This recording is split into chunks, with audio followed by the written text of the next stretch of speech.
In the first two tapes, I went over some of the basic techniques. First tape was basic techniques on how to double and single. Second tape was to get you to understand that there are alternative ways to be able to take someone down. Now I'm going to start getting techniques that are a little more advanced, so you're going to have to really, really understand the principles and apply those principles to the advanced techniques that I'm about to go over. In NHB fighting and a lot of other fighting, sometimes you end up with distances that are in close quarters. In close quarter fighting, you can lose the most energy or you can save the most energy. And what I mean by that is that when you're in tight, a lot of times your struggling here is a struggle that he wants you to get into to lose energy. But what I'm going to teach you is I'm going to teach you how to save energy in here and effectively take the man down to the ground to where you can control him on the ground. First off, the position we're in right here is called over and under. I am over one arm and I'm under the other arm. What I like to do first off in this position is I like to establish head position. Usually I'll end up trying to dominate by pushing my head to his head. Now by doing that, I can definitely control more of his body. If he has his head pushed in mine back here, I can't get to his body and lock effectively, or I can't attack him effectively. So the first thing, if you do end up in a clinch, say we're in an open fight and he rushes me, he clinches with me here, is the first thing I have to do is know that I have to control a head position. I can control the head position if he's butting me here with his head, push his head to the side, get good head position. The second most important thing is to be able to control where his arms are. I don't want him to be able to get this arm too high because then I can't use mine. What I like to do here, first off, is I like to do a body lock. And it's one explosive move that turns this position from being a neutral position to an effective offensive position. When I establish head position and I establish my arm, I keep it tight to my body, my elbow down towards my hip. And what I like to do is usually with the distance being separated here. In NHB fighting, you have to be cautious because you're allowed to knee and you're allowed to strike here into the belly and also to the head if there's more distance. So you have to be cautious of that. What I like to do is close the distance the best that I can, and this is what you do. You step in tight. When you step in tight, at the same time you draw the body close tight to you. So you step in and lock. You step in and lock and pinch. When you're in the over and under position, you have to establish dominance. It's the most important thing. Head position establishes dominance. When you're in here, usually a guy will take his hips and back his hips away, which makes it very difficult to be able to throw him or take him down to the ground. You don't want to use a whole bunch of energy in here. You can end up turning the fight or the situation into a lot more difficult energy expending when you're in here. What you need to do is you need to explode, and when you explode, I want you to come in with your hips, lock with your hands. And if you watch what happens, just as I showed you in previous situations about trapping the leg with your legs, that's the position I want to try to get to. And what I mean by explode, you'll come in and you'll lock. You'll close this distance with your hip and you'll trap this leg here. So you step here like this. And it doesn't matter if you're up against the ropes. It doesn't matter if you're up against a fence in an octagon. It doesn't matter if you're up against a wall and a bar. When you're in this situation here, you want to be able to close this distance as explosively as you can, and you want to be able to trap that leg. Without that leg, you're a fish out of water. You got to be able to close this distance and trap this leg. So if he was resisting me and his foot was back and his hips are back, I can still explode with my hips and lock on with my hands and trap that leg. It's a big trap. That's my objective. Now if you look at a couple things that happened there, I missed it the first time, but what enables me to get it is I keep hopping and hopping. And watch this. Here's what happens. You resist me, and I hop, hop, hop, till I get where I need to be. There it is. And when I get to that position, as you saw in tape 2, is that I make a table here and I fall right to the ground, controlling the position by making my pelvic parallel to the ground. It's not an easy position to be in, but it's a position that you need to win from. You need to be able to control this position with your head, with your arms, keeping them tight here. You can tell you the easiest setup is to pull him down to get him to stand up and then come into your lock. So I pull down with this hand, and as he comes up, I come in from my lock position. So for here, I pull him down, he comes up. When he comes up, I step, pinch, sit down, and deliver. When this happens at realistic speed, you'll see how explosive it has to be in order for it to happen.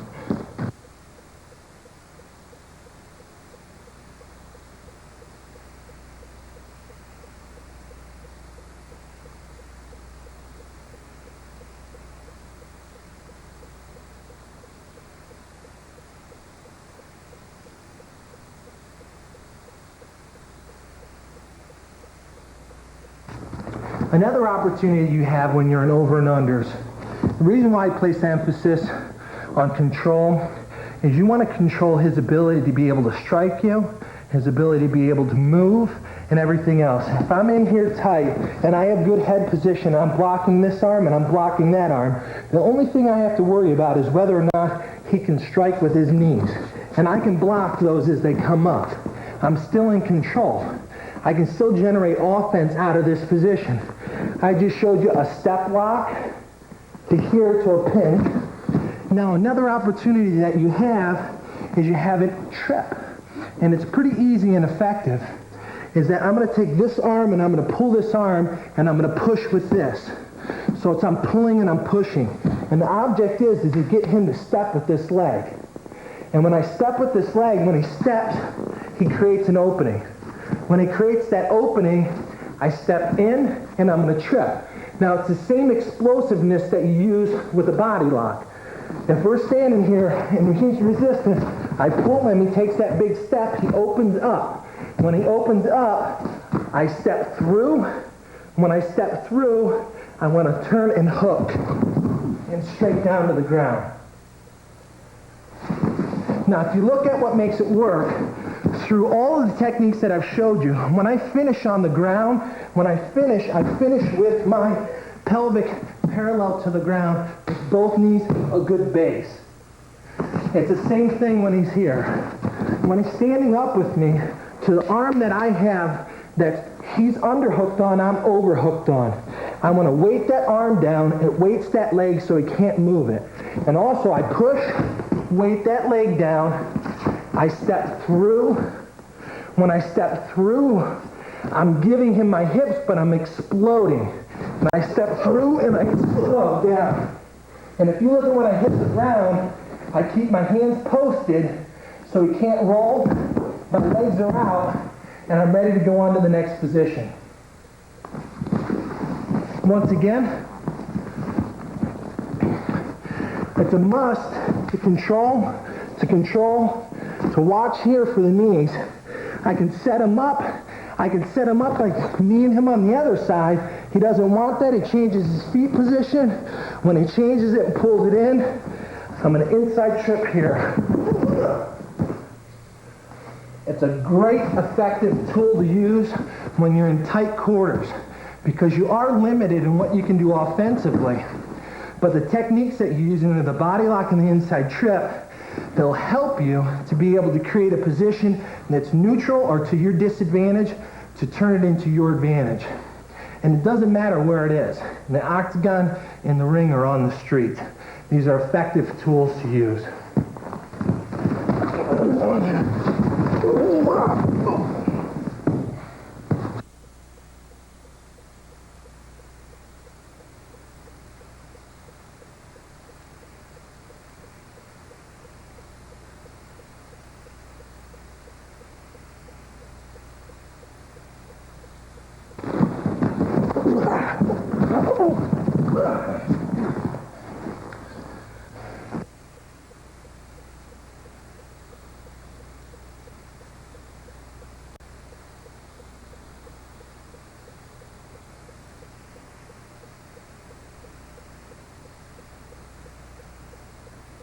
Another technique that you can use in the clinch, it's a little more difficult because it's a throw. But if you studied your first fundamental parts, you might be able to utilize this as an effective tool to get the guy out of the clinch, on the ground, into a position where you can submit him. When I'm here and a guy takes that leg that far back, he's taken away my inside trip because that leg's far back, I can't pull him into it. He's taken away my body lock because I can't hop to his leg because he's that far back. But what he gives me from this position is he gives me a really easy arm throw. And I do an easy arm throw by locking onto his elbow. There's a little notch here on his elbow, and I use my overhook hand to lock onto that notch, and I use my underhook hand, I just drop it right here from his back underneath his arm. And when I do that, at the same time, I just turn and I want to put my butt to his pelvic, right to there. And when I get to that position, I mean, it happens really quickly. He has that leg back, and he's not giving me this. He's not giving me my inside trip because that's that far back. So he's got to give me something else. Something else has to open up. And what he opens up is he opens up just a very simple arm throw. And when I'm in this position, I hook here, I take my underhook hand, I throw it under, and I go butt to butt. And when I go butt to butt, I just bow. Watch again from the other side. When I'm here, he's taken away my body lock, he's taken away my inside trip. I slide this hand under. When I slide this hand under, I step and go butt to butt. When I'm butt to butt, I just bow, putting my knees on the ground and then following by my head. Here, then my head. And from this position, I definitely want to improve. I come up to the body. I have different locks that I can do from here. This technique that I'm showing you is definitely an advanced technique because most of the NHB people who are watching this will go, gosh, he's giving him your back. But if you're doing it and you're doing it as explosively as you should be doing it, you're only there for a split second. And that split second, you have to be able to explode with your hips and throw the guy off of you. Now this is when you get to this position here, it is the most important position because he has an opportunity to throw a leg in here and stop the throw, and now he has my back. I don't want to be there. From this position here, when I turn, I have to immediately go to my knees and then turn my head down and bow. So I'm here and I bow. And it throws him. And literally, from here, giving him my back, I bow. Just literally holding onto that arm and bow down. And when I do that, I can generate enough power and leverage to throw him. So if I sped it up a little bit and we get to this position here, and he's not giving me my trip, he's not giving me anything, I throw this arm under here, and I bow. And that gives all the momentum and power that I need to get him off of me. And now guess what? He's on the ground. He's where I want him to be.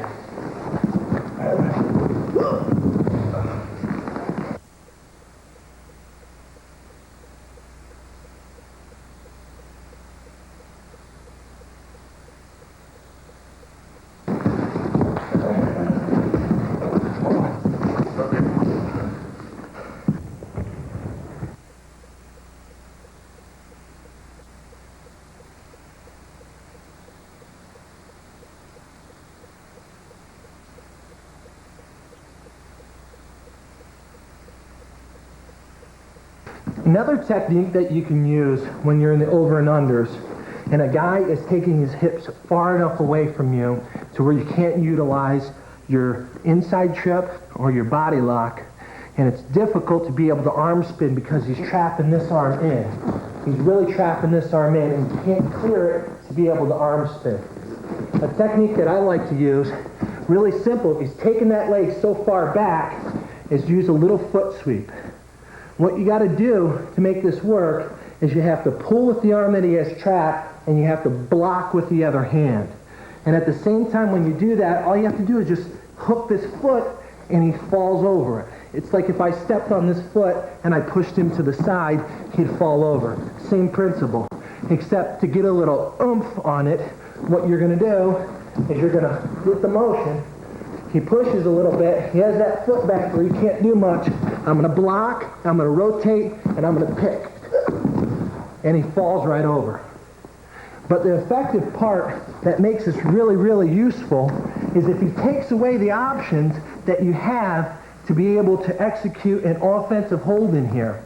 To take this position and turn it into an advantage for you.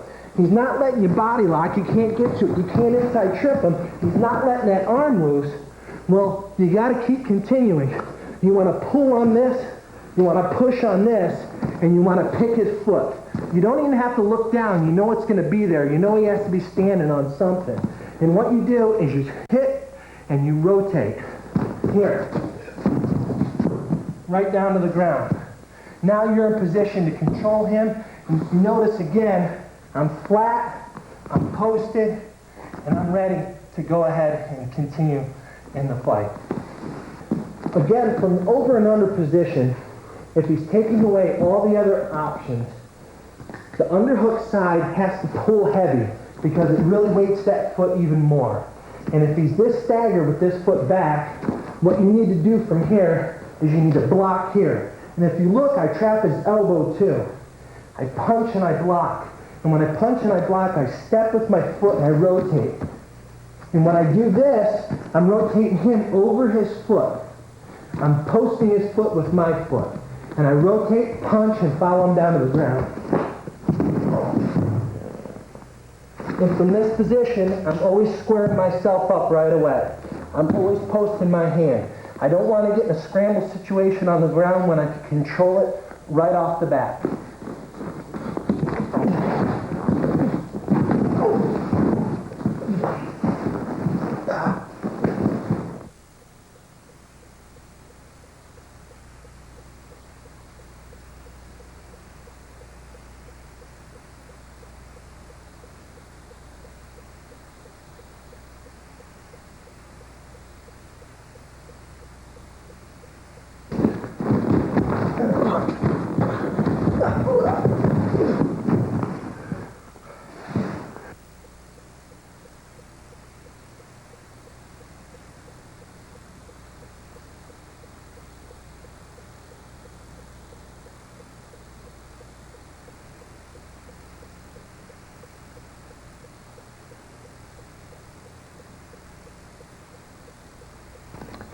Sometimes when you get in over and under position, you end up in either your leg traps here,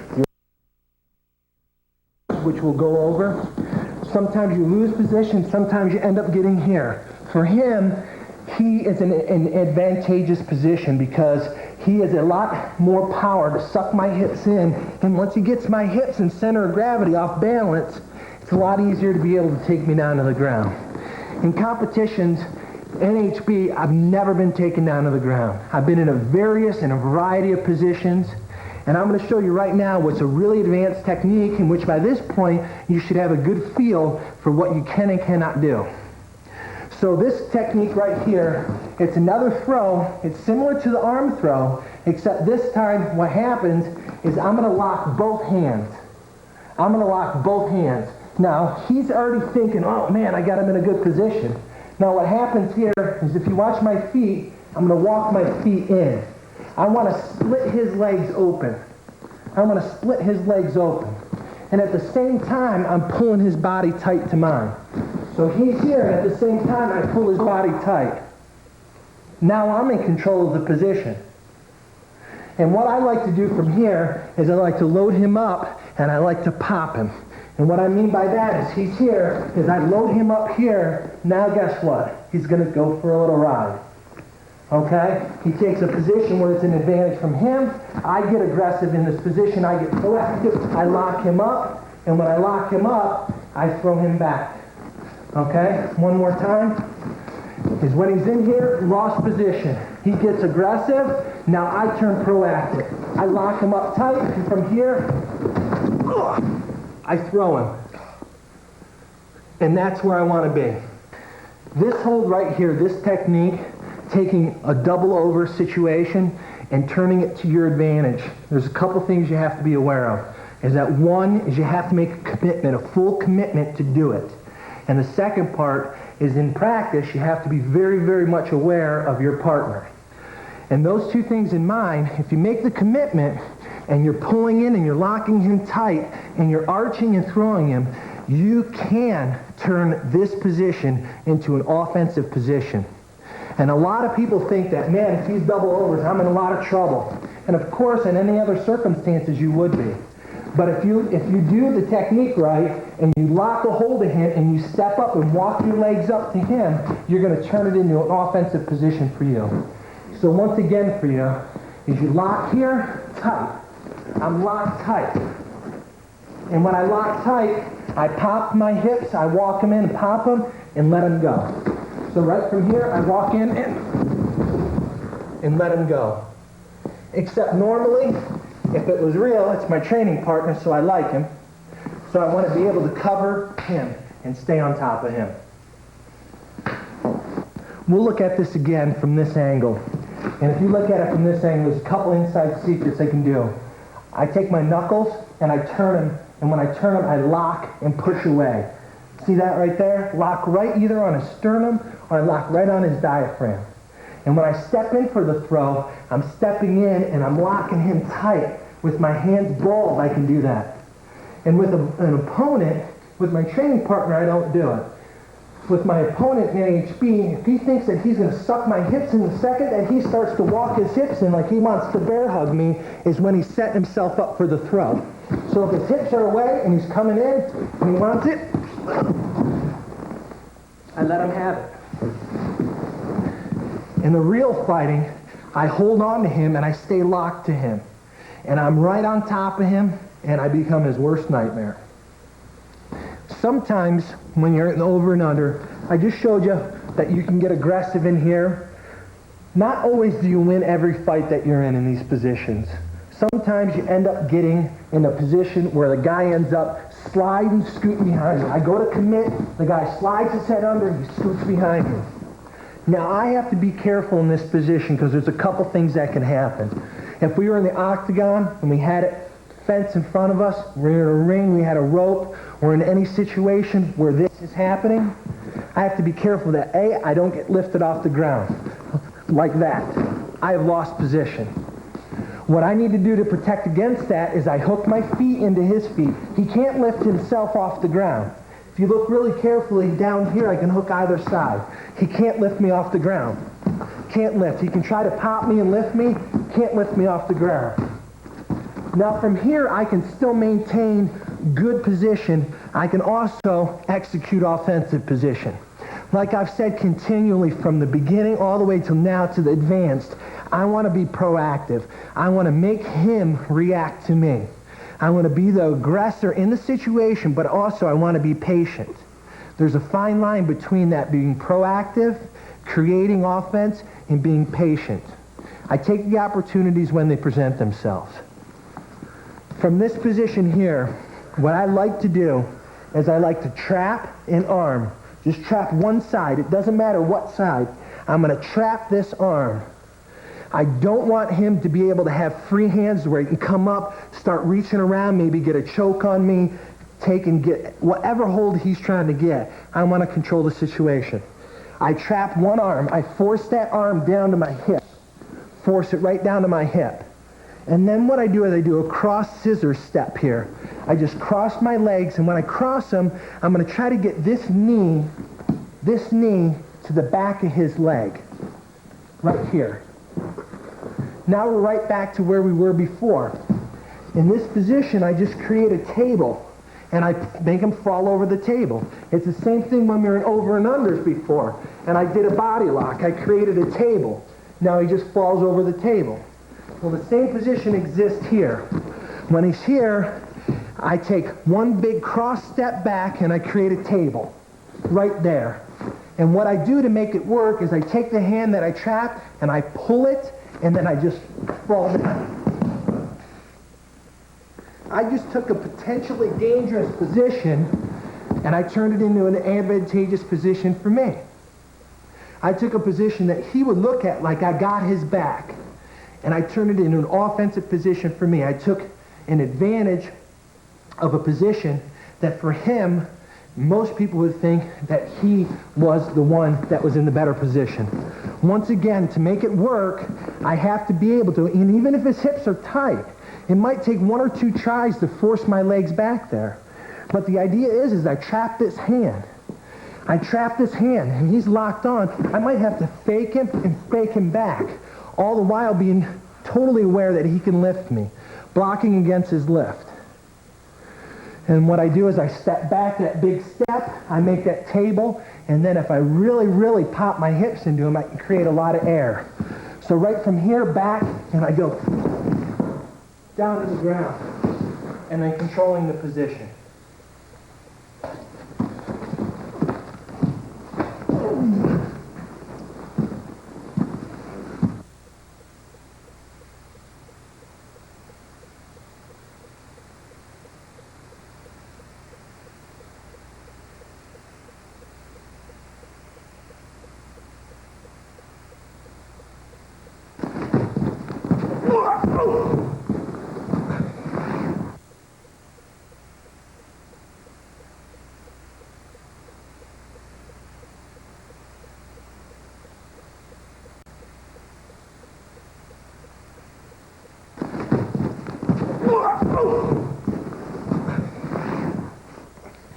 A lot of times from the in-close positions, when you're in over and unders, you can control the position by forcing him either up or down.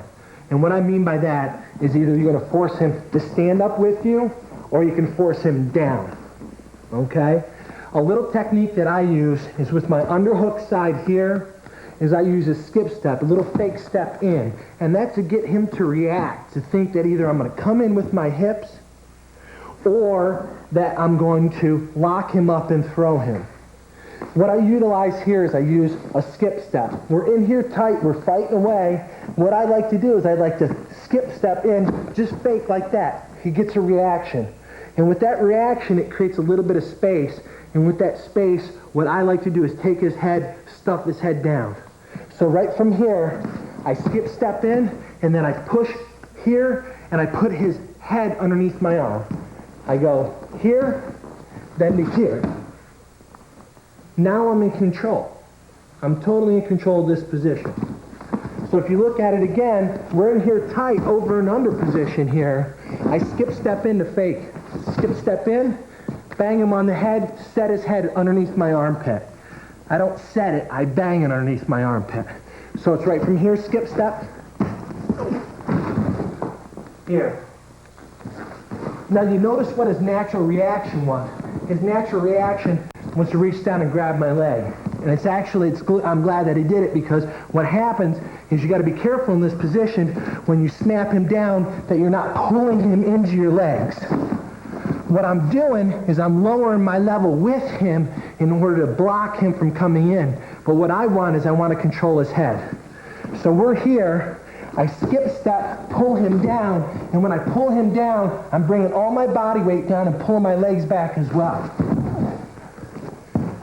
Now we're in better position. And from here, there's a whole series of ground techniques that you can use in order to get behind him, in order to apply chokes, in order to finish it. You're in an advantage position when you have his head under your arm and you have control of his other. When you're in here in close quarters and you do have the underhook, and when you want to skip step, you can skip step. Sometimes you don't even have to do that. Sometimes you can just bang his head. And what I'm doing when I bang his head, like I showed you, is you pull it. You pull it down here.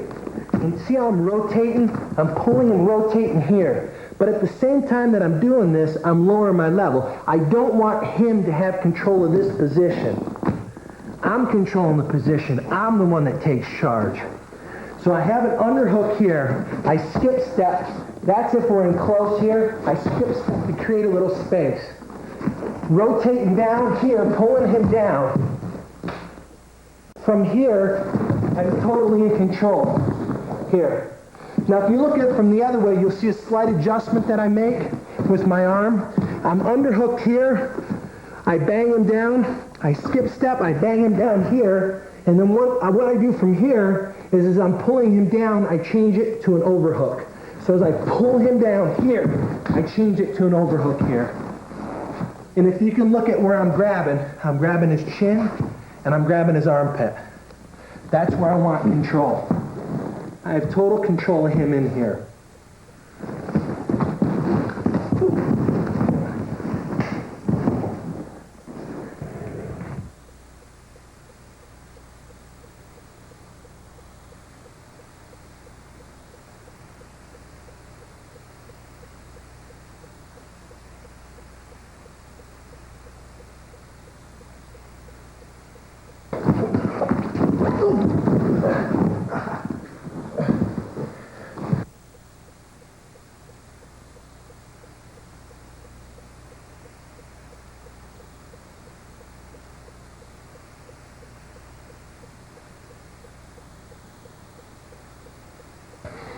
In addition to over and unders, other positions that you get into sometimes aren't close quartered and they're not all the way outside of striking or punching range.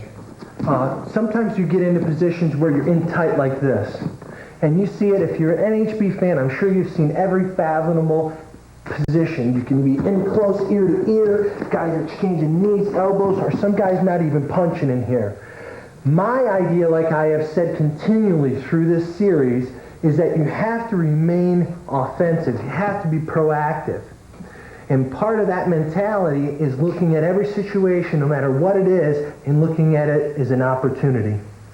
The opportunity that's created if you're going, it's actually the regular name for it's called collar tie. You're tying to where, say, if you had a shirt on, it would be a collar to collar, and it'd be head to head.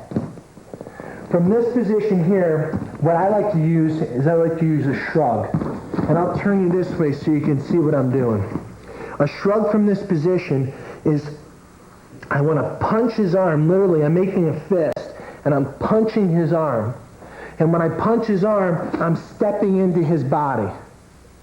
And when I'm stepping into his body, I'm punching at the same time. And if you look what happens to my head, when I step in, I'm going to look up and then I'm going to look away. I'm not going to look away towards nothing. I'm going to look away towards his body.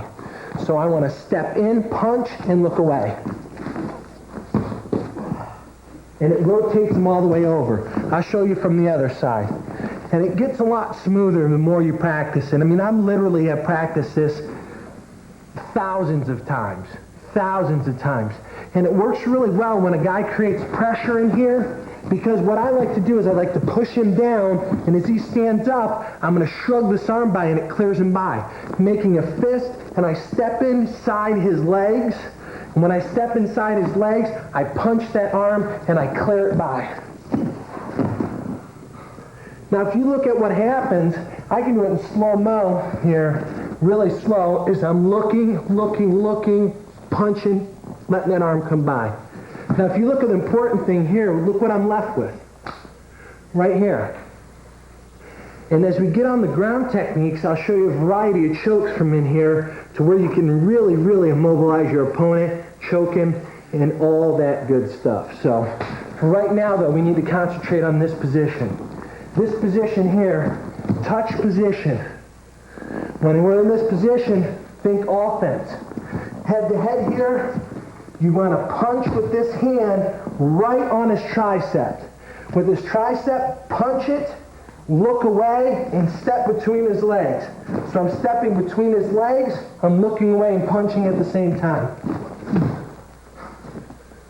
Now from this position here, I can secure in a variety of ways. Here, I can hop. Here, grab. Here, you can force him down to the ground. There's a variety of finishing techniques that you can use from there. The one that I like the best from this position is I like to just force him down to the ground. So when I shrug, step in, punch, shrug him. Here, force him down to the ground. Here, right down to the ground. Guess what? I got his back.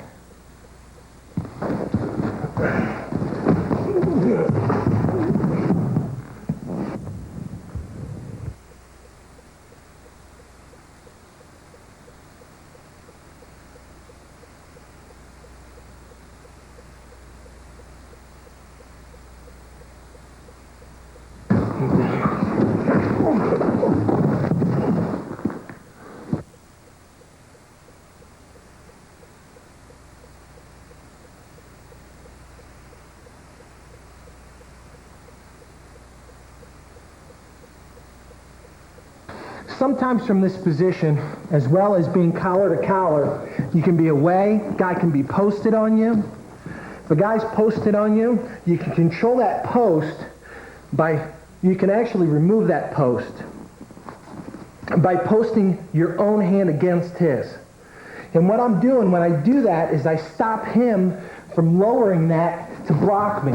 Because if I never posted against that, if I lowered my level to attack his legs and he kept that post there, I could never get past it to get in.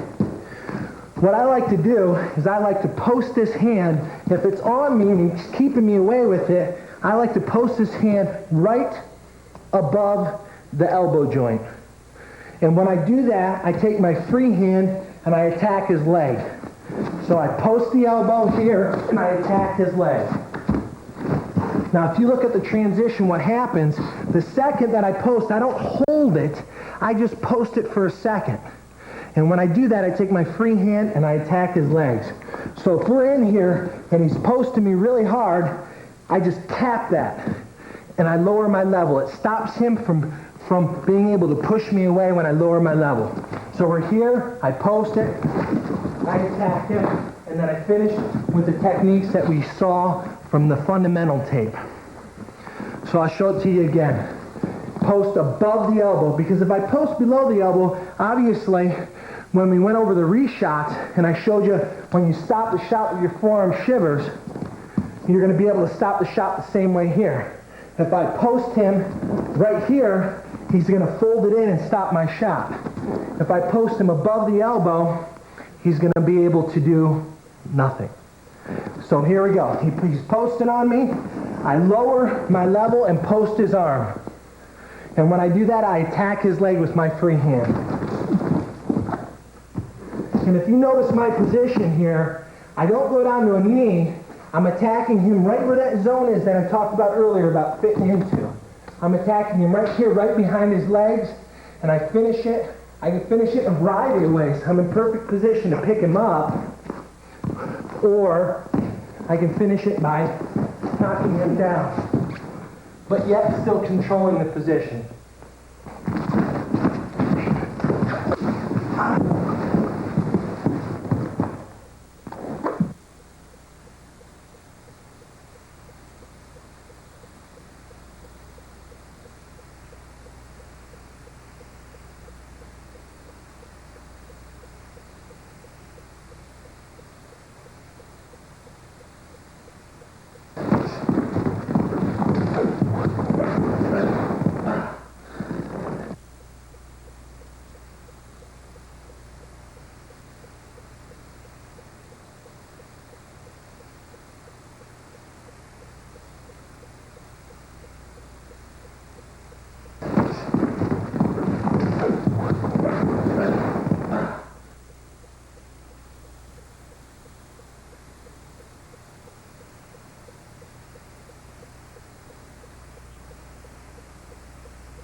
I hope you've enjoyed some of these techniques I've shown you in the advanced tape. All these techniques from the foundation all the way to where we are now are just a small fraction of the techniques that exist out there. They're some of the techniques that I use and have used in NHB. I know that if you take one or two of these techniques and you have the patience and diligence to work on it, that you can make yourself into one of the best takedown artists there are out there. But you have to understand that patience and practice are the primary things that you have to use in order to become a master at takedowns.